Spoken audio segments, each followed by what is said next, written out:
It's Tuesday, February 9th, which means last night we had Monday Night Raw. Who's Edge gonna face at WrestleMania? Who's Bianca Belair gonna face at WrestleMania? Did we get Christian? Is Carlito spitting in anyone's face yet? Find out right now on this Minimalistic review.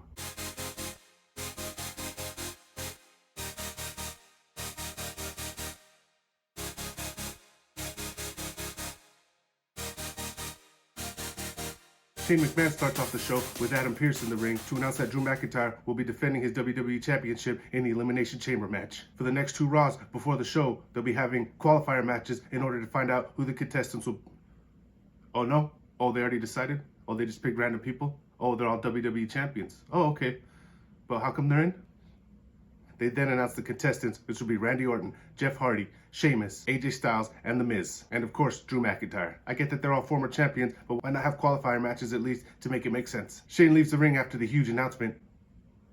Then AJ Styles comes down, they meet each other on the ramp and have a little stare down, as well as Shane looking up to Omos. AJ Styles rambles off some nonsense, and then Jeff Hardy comes out for the opening match. Why couldn't this be a qualifier match? I don't know. Backstage, Drew McIntyre is upset with Shane that he has to defend his championship in the Elimination Chamber and not against Sheamus one-on-one like he wanted. Shane says, too bad, I'm a McMahon, I make the rules, quit crying, get it done. AJ Styles defeats Jeff Hardy by submission in a pretty good match for a couple of old geezers. The story of the match is that halfway through, Jeff Hardy tweaked his knee and then AJ Styles, of course, attacked it, destroying it. Despite multiple fantastic efforts by Jeff Hardy, he was unable to overcome and had to tap. Riddle approaches Keith Lee backstage and compares himself to Air Bud.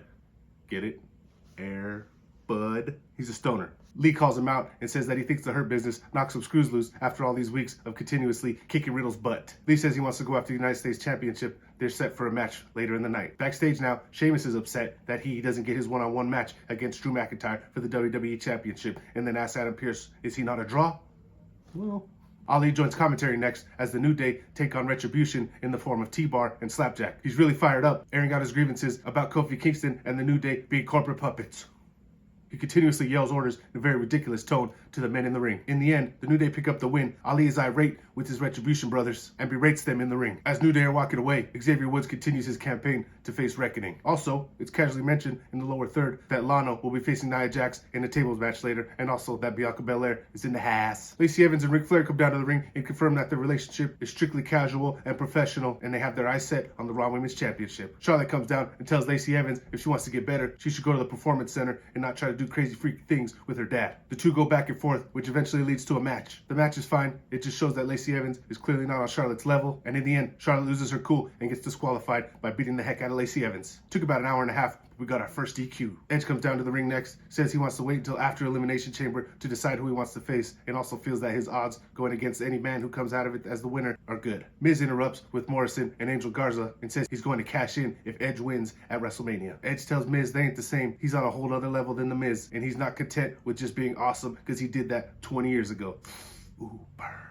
Edge absolutely destroyed Miz on the mic here and leaves him speechless, as very few people can do. Then in a follow-up match, Damian Priest defeats Angel Garza. A lot of shenanigans going on in this match from Miz and Morrison until Bad Bunny steals the Money in the Bank briefcase, throws it in the ring, in which of course Morrison chases after it, and the ref sees, getting him and Miz kicked away from ringside. This causes a distraction for Garza, which allows Damian Priest to hit the Reckoning for the win. I hope these distraction finishes don't become a thing with Priest going forward, as he doesn't need them, but it is good that he has Bad Bunny on his side. Backstage, Drew McIntyre says he's not going to run from all the threats looming on Raw and gets really fired up, and I love it. He's a great champion. It's also announced that Lacey gets a title shot by her DQ victory over Charlotte earlier in the night. She will face Asuka at Elimination Chamber. Bianca Belair also says she's going to wait until after Elimination Chamber to decide her WrestleMania opponent. Keith Lee defeated Riddle in a banger of a match. I would normally say both men came out looking good, which is kind of the case, but Matt Riddle's been turned into such a loser who puts on good matches lately. After the match, Bobby Lashley comes down and destroys, and I mean destroys, both men. This could be a great way to build up Keith Lee, as Lashley has been protected lately and made to look unstoppable. If Keith Lee can overcome that, it would be very big for him. Lana defeated Nia Jax in a tables match after Nia Jax missed a leg drop and injured, and I quote,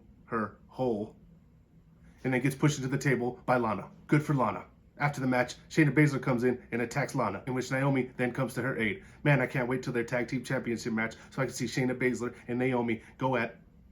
Oh wait, they're going to have a match after the break? Cool. The match was pretty good, pretty short, and in the end, Naomi wins with the roll-up as Shayna was too busy trying to beat up Lana on the outside. I'm not mad at the tag team champions losing here, as it was singles matches, and it was against the number one contenders. A triple threat match for the United States Championship is made official for the Elimination Chamber between Riddle, Keith Lee, and of course, Bobby Lashley. Not too sure why Riddle is in there, as he just lost a match clean, which the announcers kept saying was for a shot at the United States Championship. And in the main event, Randy Orton defeats Drew McIntyre by disqualification. The two are putting on a pretty good match, but the only problem is we've seen it about 100 times in 2020. In the end, Drew McIntyre was about to set up Randy Orton for the Claymore when Sheamus runs in to hit the bro kick on Drew, but misses and accidentally hits Orton. Drew retaliates with a Claymore of his own on Sheamus and then stands tall to end the show. This was unfortunately a weak ending to a pretty decent show. This segment could have happened anywhere on the show and would have had the same exact effect. Very little. Like I said, not a bad show. Some things mattered on this show, and that's all I really want for my pro wrestling is for things to matter. Other than that Elimination Chamber contestants announcement, that made no sense. Thank you all for watching. What do you think of the show? Leave a comment down below, and if you're feeling really froggy, go ahead and subscribe. I'll catch you after NXT and AEW. Peace.